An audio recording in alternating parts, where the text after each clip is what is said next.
अस्सलाम वालेकुम, welcome to my channel. Hope you all are doing well. तो start करते हैं अपनी आज की वीडियो। तो आज का जो हमारा टॉपिक है वो है how to take LCM. LCM किस तरह से लिया जाता है, क्योंकि बहुत से लोगों को जो है प्रॉब्लम आ रही होती है, बेसिक एलसीएम का कॉन्सेप्ट ही उनका क्लियर नहीं होता। ये वीडियो जो है मेरी उनके लिए, क्योंकि मैंने खुद अपनी लाइफ में ऐसे लोगों को भी देखा है जो कि सेकेंडरी लेवल पर पहुँचे हुए हैं और उनको जो है एलसीएम लेना नहीं आ रहा होता। एलसीएम को ब्रेक करना नहीं आ रहा होता और एलसीएम लेना नहीं आ रहा होता। तो आज की हम अपनी वीडियो में ये तमाम बातों को बेसिक से जो है डिस्कस करने वाले हैं।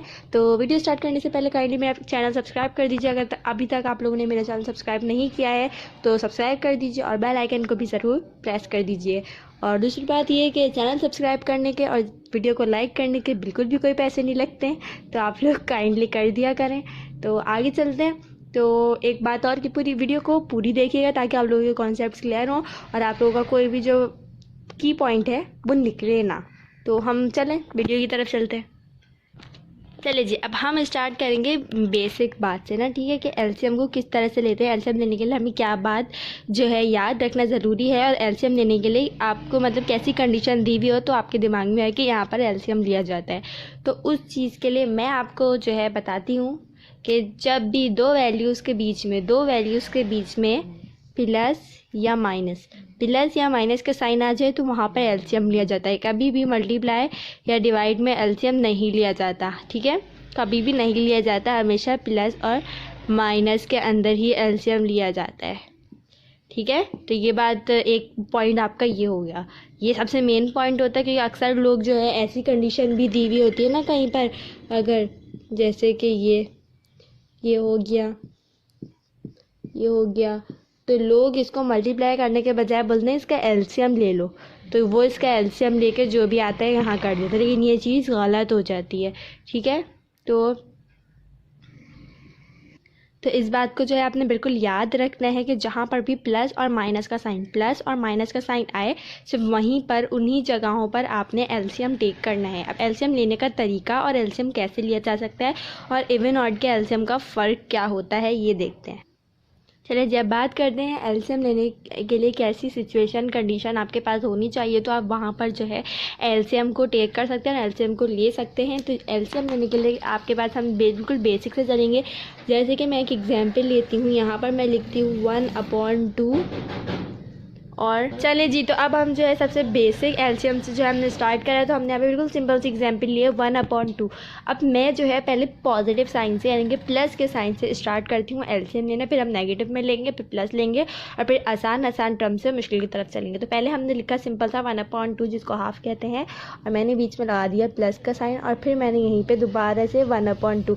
इसके अगर ऐसी कोई कंडीशन आ जाए आपके पास कि दोनों नंबर सेम हो और ऊपर कोई नंबर ना हो, नीचे दोनों नंबर सेम हो और ऊपर कोई नंबर ना हो, तो आपने क्या करना है, आपने जो है चलिए जी, तो आपने क्या करना है, आपने जो है सिंपल जब दो नंबर सेम हो, अब ये बात जो है सेम नंबर वाली बात जो है इवन नंबर्स के लिए भी ऑड नंबर्स भी है।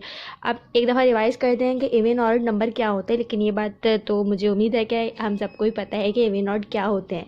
तो इवन नंबर होते हैं ये 2, 4, 6, 8, 10, 12 और एंड सो ऑन चलते रहते हैं।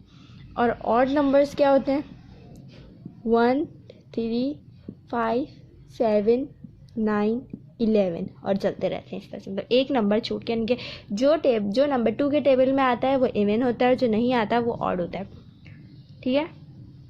तो यहाँ पर जो है हम देख लिया हमने। अब ये बात जो है इवन नंबर के लिए भी होती है और ऑड नंबर के लिए भी होती है।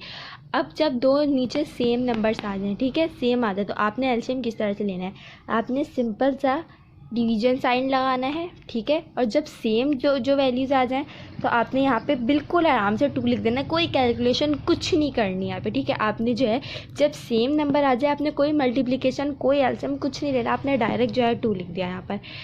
क्लियर है। अब आगे चलते हैं। अब आपने क्या करना है, अब आपने इस 2 को इतना पढ़ना है कि ये 2 आ जाए, यानी 2 को इतना पढ़ें कि ये 2 आ जाए, यानी कि 2 के टेबल में 2 1 जा आता है, तो 2 1 जा 2, ठीक है, 2 1, ठीक है, 2 1 जा 2। अब इस 1 को आपने इस 1 से ऊपर वाला, आप यहाँ पे 1 है, यहाँ पे कुछ भी हो सकता है, जिसको हम न्यूमिनेटर कहते हैं, है ना, और इसको हम डिनोमिनेटर कहते हैं।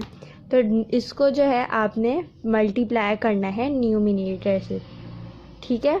तो मल्टीप्लाई कैसे करेंगे, 2 को इतना पढ़ें कि ये नंबर आ जाए, यानी कि 2 के टेबल में 2 1 ज़ा 2 होता है ना, 2 1 ज़ा 2, तो 2 1 ज़ा 2 ना, तो 2 1 ज़ा 2।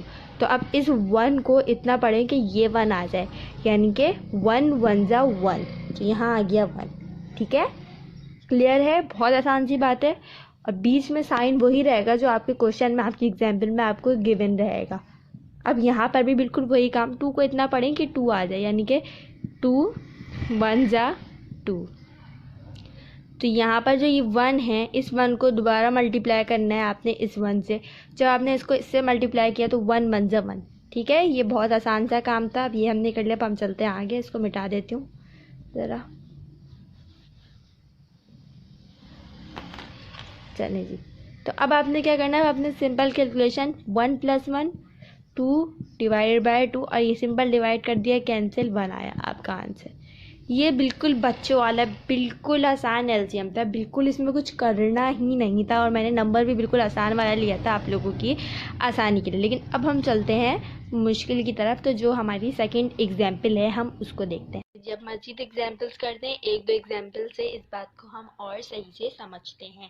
तो अब जो है मैं एग्जाम्पल देती हूँ आप लोगों को सामने, एक एग्जाम्पल रखती हूँ मैं 4/8, और अभी हमने पॉजिटिव साइन की एग्जाम्पल करी थी, तो अब हम नेगेटिव साइन से जो है एग्जाम्पल को करते हैं अपनी 2/4, ठीक है। 4/8 माइनस 2/4, तो इसको आप किस तरह से कर सकते हैं, तो इसके लिए हमने अब देखें, अब बड़ी वैल्यू आ गई, तो अब आपने क्या करना है, अब आप जब सेम वैल्यू आया, जब तो आपने जो है एक उसी को ही लिख दिया, अगर जब सेम वैल्यू थी पिछली एग्जाम्पल में। लेकिन इसमें आप देख सकते हैं सेम वैल्यू नहीं आ रही है, तो आपने क्या करना है, अब आपने जो है सिंपल से एक लाइन ऐसे डालनी है, ठीक है, और एक लाइन आपने ऐसे डालनी है। इसको कहते हैं एलसीएम लेने का जो सही तरीका होता है। फिर इसके बाद आपने इस 8 और 4 को यहाँ लिख देंगे, 8 और 4। अब हमेशा हम लोग जो भी डिवीज़न में, चाहे मल्टीप्लिकेशन, कुछ हम मल्टीप्लाई कर रहे होते हैं, डिवाइड कर रहे हों, या हम एलसीएम लेते हों, तो हमारी कोशिश ये होती है कि बात जो है छोटी वैल्यू से स्टार्ट हो। हम हमेशा छोटी वैल्यू को पहले यूज़ करें। तो देखें, सबसे छोटी वैल्यू क्या है, 0, जिसकी कोई औकात नहीं है अपनी, मतलब 0 तो 0 है ना, जहाँ आएगा 0 कर देगा, तो वो इतना छोटा होता है कि उसको हम रखते ही नहीं है। फिर बारी आती है 1 को आप मल्टीप्लाई करोगे जिससे भी, तो आंसर तो वही आना है ना, जो नंबर के 1 से आप मल्टीप्लाई करते हो। फिर बारी आती है 0 1, और फिर आता है 2। तो इस 2 से हमेशा हम अपनी हर कैलकुलेशन को स्टार्ट करें। आप लोग कोशिश किया करें कि डिवीज़न और मल्टीप्लिकेशन और एलसीएम या कोई और चीज़ हो, हमेशा जो है 2 से, जो चाहे इवन वैल्यूज़ में 2 से जो है स्टार्ट करके देखा करें आप लोग, तो हो जाएगी आपकी कैलकुलेशन। अब 2 से हम स्टार्ट करते हैं, जिससे स्टार्ट करना है उसे यहाँ रखना है। 2 को इतना पढ़ो कि 8 आ जाए, यानी कि 2 4 ज़ा 8। फिर 2 को इतना पढ़ो कि 4 आ जाए, यानी कि 2 2 ज़ा 4। फिर दोबारा 2, ठीक है। जब तक यहाँ पे दोनों जगह 1 नहीं आ जाना है, आपने टेबल को कंटिन्यूसली पढ़ते रहना है, ठीक है। फिर 2 लगा देंगे यहाँ पे। अब 2 को इतना पढ़ो कि 4 ख़त्म हो जाए, यानी कि 2 1 ज़ा 2, 2 2 ज़ा 4, यानी कि 2 के टेबल में 4 आ रहे हैं ना, तो 2 2 ज़ा 4। अब 2 को इतना पढ़ो कि 2 आ जाए, यानी कि 2 1 ज़ा 2। अब 2 को इतना पढ़ो कि दोनों, अब यहाँ तो 1 आ गया, लेकिन यहाँ पे भी तो हमें 1 चाहिए ना, तो इसको भी हमें ख़त्म कर, तो हम एक दफ़ा और 2 का टेबल पढ़ेंगे, यानी कि 2 1 ज़ा 2 और 1 ये ऐसे आ गया, ठीक है। तो ये था एलसीएम। अब आपने क्या करना है, अब आपने जो है सिंपल, अब जहाँ पे आंसर आ जाए वहाँ लाइन नहीं डलेगी, लाइन से ऊपर तक डलेगी। अब आपने तो ये सारा काम जो है आपने रफ वर्क में करना है। मेन काम आपका ये वाला है, ठीक है, ये वाला काम मेन है आपका। ये वाला काम जो है रफ वर्क आप बना लिया करें अपने पास, आसानी हो जाएगी आपकी। तो उसमें आपने जो है ऐसे करना है। अब आपने क्या करना है, आपने मल्टीप्लाई करना है, जिसको आपने टेबल पढ़ना है, यानी इन वैल्यूज़ को आपने मल्टीप्लाई कराना है।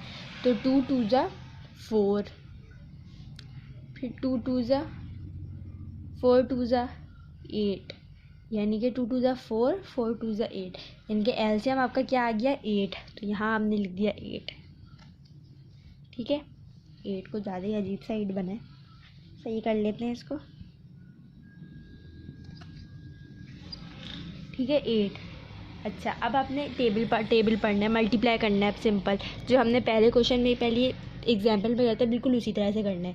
यानी 8 को इतना पढ़ो कि 8 आ जाए, 8 1 जा 8, यानी कि 1 8 1 जा 8। अब इस 1 को न्यूमिनेटर से मल्टीप्लाई, न्यूमिनेटर और डिनोमिनेटर सबको पता होना चाहिए, ये होता है न्यूमिनेटर और ये होता है नीचे वाला डिनोमिनेटर, ठीक है।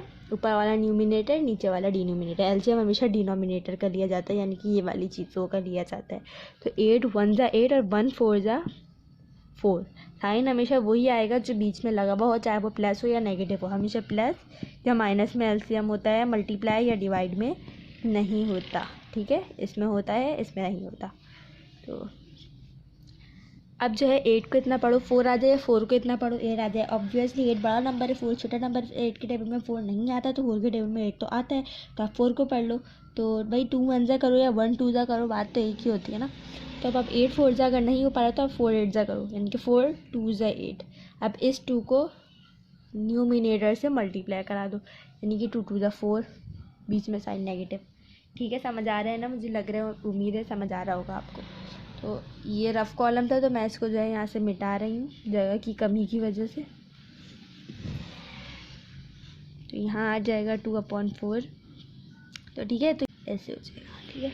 तो ये 4 - 4, और ये हमने कैसे करा, रिपीट करते हैं। 8 1 जा 8, 1 को 4 से डिवाइड कर मल्टीप्लाई करा दिया, 4 माइनस साइन, 4 को इतना बड़ा किया जाए, 8 4 2 जा 8, 2 को ऊपर वाली वैल्यू से मल्टीप्लाई करा दिया, ऊपर वाली वैल्यू से मल्टीप्लाई करा दिया, इनके 4 2 2 जा 4, 4 - 4। एक साइन प्लस का है, जब कुछ नहीं होता प्लस होता है, जब माइनस लगा है, जब डिफरेंट साइन आ जाए वैल्यू ख़त्म हो जाती है, ज़ीरो आंसर आता है। जब डिफरेंट साइंस आ जाते हैं, यानी कि प्लस माइनस या माइनस प्लस, जो है वैल्यू कैंसिल आउट हो जाती है। कैंसिल हो गई तो हमारे जो आंसर 0/8। अब ज़ीरो किसी भी चीज़ के साथ, अब ज़ीरो की बात कर लेते हैं। अब ज़ीरो किसी भी चीज़ के साथ मल्टीप्लाई हो या ज़ीरो किसी भी चीज़ के साथ डिवाइड हो, आंसर हमेशा ज़ीरो आता है, ठीक है। ज़ीरो हमेशा किसी भी चीज़ के साथ डिवाइड हो या ज़ीरो हमेशा किसी भी चीज़ के साथ मल्टीप्लाई हो, तो आंसर हमेशा ज़ीरो ही आना है। अब यहाँ पे 0 8 से डिवाइड हो रहा है, तो आंसर हमेशा ज़ीरो ही आना है, ठीक है। तो ये आंसर था इस एलसीएम का। अब हम एलसीएम लेंगे थोड़ी सी बड़ी वैल्यू का, ठीक है, थोड़ी सी बड़ी वैल्यू का एलसीएम लेते हैं। चले जी, एलसीएम लेने चले हैं हम थोड़ी। चले जी, अब यहाँ देखते हैं, मैंने एक और एग्जाम्पल से आपको समझाना चाह रही हूँ, जो कि ऑड वैल्यू है, ठीक है। नीचे जिसका डिनोमिनेटर जो है आप देख सकते हैं ऑड है, और देख सकते हैं हम 9 भी ऑड होता है, 5 भी ऑड होता है, और यहाँ 9 भी ऑड है, 5 भी ऑड है, ठीक है। तो अब आपने क्या करना है, आपने देखें क्या करना है, आप जब एलसीएम लेंगे तो अच्छा, जब वैल्यूज़ में डिनोमिनेटर में ऑड आ जाए, एक बात तो ये समझने वाली है कि आप जो है सिंपल इन दोनों को मल्टीप्लाई करा दें। मल्टीप्लाई कराने से जो आपका एलसीएम आएगा ना, वही आपका प्रॉपर मेथड से भी आएगा। अब ये है थोड़ा सा डायरेक्ट मेथड। तो आपका जब डिनोमिनेटर में दोनों वैल्यूज़ जो है डिफरेंट आ रही हो, आई मीन कि दोनों वैल्यूज़ ऑड आ रही हों, तो आप लोग जो है मल्टीप्लाई करा सकते हैं इन दोनों को, ठीक है। दोनों के एक साथ जो है मल्टीप्लाई करा सकते हैं। दोनों ऑड हैं तो 9 5 जा 45, तो यहाँ पे ये मैंने जो है मल्टीप्लाई करा दिया 9 को 5 से। लेकिन अगर मैं इसको पूरा प्रॉपर मेथड से करूँ तो कैसे होगा, ये भी देखते हैं साथ साथ। यानी कि 9 और 5। अच्छा जी, 2 के टेबल में ना 9 आता है ना 5 आता है, इसलिए हम 2 को नहीं कंसीडर करते हैं। 3 के टेबल में 9 आता है, तो 3 से स्टार्ट करेंगे। 3 3 जा 9, 5 ऐसे उतर गया, 3 1 जा 3, 5 ऐसे उतर गया। फिर 5 तो किसी के भी टेबल में नहीं आता सिवाय अपने, तो 5 1 ऐसे आ गया, 5 1 जा 5। अब मल्टीप्लाई करा दें, 3 3 जा 9, 9 5 जा 45, सही है। तो आंसर 45 ही आया। चाहे आप ऑड नंबर में ऐसे भी मल्टीप्लाई करा दें तो भी सेम नंबर ही आना है, ठीक है। तो ये हो गई ऑड की एग्जाम्पल। अब इसको मल्टीप्लाई कराते हैं। अब 9 को इतना पढ़ो कि 45 आ जाए। पूरे टेबल आपको याद होने ज़रूरी है, मैं बार बार कह रही हूँ। तो 9 45 को पढ़ो या 9 को पढ़ो, बात एक ही है। तो 9 5 जा 45, इस 5 को न्यूमिनेटर से मल्टीप्लाई करा दो, यानी कि 3 है न्यूमिनेटर में, तो 5 3 जा 15, बीच में प्लस का साइन है, प्लस का लिख दिया, ठीक है। तो अब यहाँ आ जाओ, यहाँ पर जो है 5 को इतना पढ़ो कि 45 आ जाए, या 45 को इतना पढ़ो कि 5 आ जाए। 45 को तो आप पढ़ नहीं सकते क्योंकि बड़ी वैल्यू है, 5 छोटी वैल्यू है। तो 5 9 जा 45, आप 9 को ऊपर वाली वैल्यू से मल्टीप्लाई करा दो डिनोमिनेटर से। तो 9 4 जा 36, टेबल आपको याद होनी चाहिए। यहाँ आ गया 36, ठीक है 36। अब ये मिटा रही हूँ मैं। ये सिर्फ आपने एरोज़ वगैरह और ये सब जो है सिर्फ और सिर्फ समझने के लिए हैं। इन सब को आपने अपने क्वेश्चन में अपने पेपर में नहीं करना है, सिर्फ ये मैं समझने के लिए समझाने के लिए बना रही हूँ। अब जो है इसको आपने सिंपल जो है प्लस करना है 15 के अंदर, हमें जो है प्लस 15 के अंदर प्लस करना है हमें 36, और आंसर आ जाएगा 15 के अंदर। जब हमने 36 को प्लस करा तो आंसर आया 51 डिवाइडेड बाय 45। ये डिवाइड हो रहा होगा अगर, तो हम इसको डिवाइड कराएंगे, अगर डिवाइड नहीं हो रहा होगा तो हम इसको डिवाइड ज़बरदस्ती नहीं करा सकते हैं, ठीक है। अगर यहाँ पे जो है डिवाइड टर्म हो रही हो तो सिर्फ जब ही इसको डिवाइड कराएंगे, वरना हम इसको डिवाइड नहीं कराएंगे, ठीक है। तो आंसर इसका यही आंसर रहेगा इसका, ठीक है। यहाँ पे भी आप छोड़ सकते हैं, लेकिन अगर आपको इसको मज़ीद कैलकुलेशन करनी है या डेसिमल में लिखना है तो वो भी आप कर सकते हैं, ठीक है। तो ये थी हमारी ऑड की एग्जाम्पल। अब हमने इवन की एग्जाम्पल, दोनों वैल्यूज़ जब इवन में हो वो एग्जाम्पल भी कर ली, दोनों वैल्यूज़ अगर ऑड में हो हमने वो एग्जाम्पल भी कर ली। अब हम एक लास्ट एग्जाम्पल करेंगे कि एक वैल्यू इवन में और एक वैल्यू ऑड में, वो देखते हैं। चलें जी, यहाँ पर एक एग्जाम्पल और आ गई है हमारी, ये देख लें आप लोग एग्जाम्पल। जब मज़ीद एग्जाम्पल्स करते हैं, एक दो एग्जाम्पल से इस बात को हम और सही से समझते हैं। तो अब जो है मैं एग्जाम्पल देती हूँ आप लोगों को सामने, एक एग्जाम्पल रखती हूँ मैं 4/8, और अभी हमने पॉजिटिव साइन की एग्जाम्पल करी थी, तो अब हम नेगेटिव साइन से जो है एग्जाम्पल को करते हैं अपनी 2/4, ठीक है। 4/8 माइनस 2/4, तो इसको आप किस तरह से कर सकते हैं। तो इसके लिए हमने अब देखें, अब बड़ी वैल्यू आ गई तो अब आपने क्या करना है, अब आप जब सेम वैल्यू आया जब तो आपने जो है एक उसी को ही लिख दिया, अगर जब सेम वैल्यू थी पिछली एग्जाम्पल में। लेकिन इसमें आप देख सकते हैं सेम वैल्यू नहीं आ रही है, तो आपने क्या करना है, अब आपने जो है सिंपल से एक लाइन ऐसे डालनी है, ठीक है, और एक लाइन आपने ऐसे डालनी है। इसको कहते हैं एलसीएम लेने का जो सही तरीका होता है। फिर इसके बाद आपने इस 8 और 4 को यहाँ लिख देंगे, 8 और 4। अब हमेशा हमेशा हम लोग जो भी डिवीज़न में, चाहे मल्टीप्लिकेशन, कुछ हम मल्टीप्लाई कर रहे होते हैं, डिवाइड कर रहे हों, या हम एलसीएम लेते हों, तो हमारी कोशिश ये होती है कि बात जो है छोटी वैल्यू से स्टार्ट हो। हम हमेशा छोटी वैल्यू को पहले यूज़ करें। तो देखें सबसे छोटी वैल्यू क्या है, 0, जिसकी कोई औकात नहीं है अपनी, मतलब ज़ीरो तो ज़ीरो है ना, जहाँ आएगा ज़ीरो कर देगा, तो वो इतना छोटा होता है कि उसको हम रखते ही नहीं है। फिर बारी आती है 1 को आप मल्टीप्लाई करोगे जिससे भी, तो आंसर तो वही आना है ना, जो नंबर के 1 से आप मल्टीप्लाई करते हो। फिर बारी आती है 0, 1, और फिर आता है 2। तो इस 2 से हमेशा हम अपनी हर कैलकुलेशन को स्टार्ट करें। आप लोग कोशिश किया करें कि डिवीज़न और मल्टीप्लिकेशन और एलसीएम या कोई और चीज़ हो, हमेशा जो है 2 से, जो चाहे इवन वैल्यूज़ में 2 से जो है स्टार्ट करके देखा करें आप लोग, तो हो जाएगी आपकी कैलकुलेशन। अब 2 से हम स्टार्ट करते हैं, जिससे स्टार्ट करना है उसे यहाँ रखना है। 2 को इतना पढ़ो कि 8 आ जाए, यानी कि 2 4 ज़ा 8। फिर 2 को इतना पढ़ो कि 4 आ जाए, यानी कि 2 2 ज़ा 4। फिर दोबारा 2, ठीक है। जब तक यहाँ पे दोनों जगह 1 नहीं आ जाना है, आपने टेबल को कंटिन्यूसली पढ़ते रहना है, ठीक है। फिर 2 लगा देंगे यहाँ पे। अब 2 को इतना पढ़ो कि 4 ख़त्म हो जाए, यानी कि 2 1 ज़ा 2, 2 2 ज़ा 4, यानी कि 2 के टेबल में 4 आ रहे हैं ना, तो 2 2 ज़ा 4। अब 2 को इतना पढ़ो कि 2 आ जाए, यानी कि 2 1 ज़ा 2।